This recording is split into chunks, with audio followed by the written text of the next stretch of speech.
শ্রী শ্রী রামকৃষ্ণ কথামৃত অষ্টম পরিচ্ছেদ 1885 28 আগস্ট। ঠাকুর শ্রীরামকৃষ্ণ ও যীশুখ্রিস্ট। প্রত্যুষ 28 আগস্ট হইল। ঠাকুর গাত্রোত্থান করিয়া মার চিন্তা করিতেছেন। অসুস্থ হওয়াতে ভক্তেরা শ্রীমুখ হইতে সেই মধুর নাম শুনিতে পাইলেন না। ঠাকুর প্রাতঃকীর্ত সমাপন করিয়া নিজের আসনে আসিয়া বসিয়াছেন। মণিকে বলিতেছেন, আচ্ছা রোগ কেন হলো? মণি: আজ্ঞা, মানুষের মতন সব না হলে জীবের সাহস হবে না। তারা দেখেছে যে এই দেহের এত অসুখ, তবুও আপনি ঈশ্বর বই আর কিছুই জানেন না। শ্রীরামকৃষ্ণ সহাস্যে: বলরামও বললে আপনারই এই, তাহলে আমাদের আর হবে না কেন? সীতার শোকে রাম ধনুক তুলতে না পারাতে লক্ষণ আশ্চর্য হয়ে গেল, কিন্তু পঞ্চভূতের ফাঁদে ব্রহ্ম পড়ে কাঁদে। মণি: ভক্তের দুঃখ দেখে যীশুখ্রিস্টও অন্য লোকের মতো কেঁদেছিলেন। শ্রীরামকৃষ্ণ: কি হয়েছিল? মণি: মার্থা, মেরি দুই ভগ্নী আর ল্যাজেরাস ভাই, তিনজনই যীশুখ্রিস্টের ভক্ত। ল্যাজেরাসের মৃত্যু হয়। যীশু তাদের বাড়িতে আসছিলেন।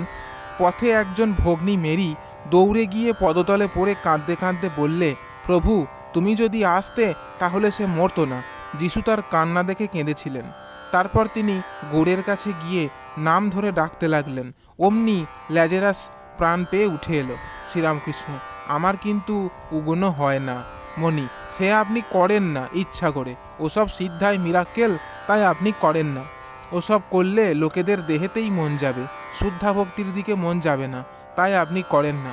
আপনার সঙ্গে যীশুখ্রিস্টের অনেক মেলে। শ্রীরামকৃষ্ণ সহাস্যে: আর কি কি মেলে? মণি: আপনি ভক্তদের উপবাস করতে কি অন্য কোনো কঠোর করতে বলেন না। খাওয়া দাওয়া সম্বন্ধেও কোনো কঠিন নাই। যীশুখ্রিস্টের শিষ্যরা রবিবারের নিয়ম না করে খেয়েছিল, তাই তারা শাস্ত্র মেনে চলতো। তারা তিরস্কার করেছিল। যীশু বললেন, ওরা খাবে, খুব করবে, যতদিন বরের সঙ্গে আছে বরযাত্রীরা আনন্দই করবে। শ্রীরামকৃষ্ণ: এর মানে কি? মণি: অর্থাৎ যতদিন অবতারের সঙ্গে সঙ্গে আছে সাঙ্গপাঙ্গগণ কেবল আনন্দই করবে। কেন নিরানন্দ হবে? তিনি যখন স্বধামে চলে যাবেন তখন তাদের নিরানন্দের দিন আসবে। শ্রীরামকৃষ্ণ সহাস্যে: আর কিছু মেলে? মণি: আজ্ঞা, আপনি যেমন বলেন ছোকরাদের ভিতর কামিনী কাঞ্চন ঢুকে নাই, ওরা উপদেশ ধারণ করতে পারবে। যেমন নূতন হাঁড়িতে দুধ রাখা যায়, দই পাতা হাঁড়িতে রাখলে নষ্ট হতে পারে, তিনিও সেইরূপ বলতেন। শ্রীরামকৃষ্ণ: কি বলতেন? মণি: পুরানো বোতলে নূতন মদ রাখলে বোতল ফেটে যেতে পারে, আর পুরনো কাপড়ের নূতন তালি দিলে শীঘ্র ছিঁড়ে যায়। আপনি যেমন বলেন মা আর আপনি এক, তিনিও তেমনি বলতেন বাবা আর আমি এক। আই অ্যান্ড মাই ফাদার আর ওয়ান। মণি: আপনি যেমন বলেন ব্যাকুল হয়ে ডাকলে তিনি শুনবেনই শুনবেন, তিনিও বলতেন ব্যাকুল হয়ে দোরে ঘা মারো, দোর খোলা পাবে। Knock and it shall be opened unto you. Sri Ramakrishna: আচ্ছা, অবতার যদি হয় তা পূর্ণ না অংশ না কলা? কেউ কেউ বলে পূর্ণ। মণি: আজ্ঞা, পূর্ণ অংশ।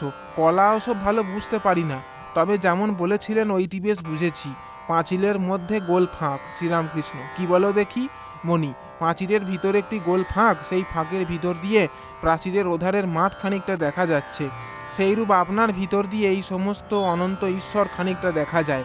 শ্রীরামকৃষ্ণ: হ্যাঁ, 2-3 ক্রোশ একেবারে দেখা যাচ্ছে। মণি চাঁদনির ঘাটে গঙ্গা স্নান করিয়া ঠাকুরের কাছে ঘরে উপনীত হইলেন। বেলা 8টা হইয়াছে। মণি লাটুর কাছে আটকে চাইছেন, শ্রী শ্রী জগন্নাথ দেবের আটকে। শ্রীরামকৃষ্ণ কাছে আসিয়া মণিকে বলিতেছেন, তুমি ওটা প্রসাদ খাওয়া করো, যারা ভক্ত হয় প্রসাদ না হলে খেতে পারে না। মণি: আজ্ঞা, আমি কালাবতী বলরামবাবুর বাড়ি থেকে জগন্নাথের আটকে এনেছি, তাই রোজ একটি দুটি খাই। মণি ভূমিষ্ঠ হইয়া ঠাকুরকে প্রণাম করিতেছেন ও বিদায় গ্রহণ করিতেছেন। ঠাকুর সস্নেহে বলিতেছেন, তবে তুমি সকাল সকাল এসো, আবার ভাদ্র মাসের রৌদ্র বড় খারাপ। জয় ঠাকুরমা স্বামীজি।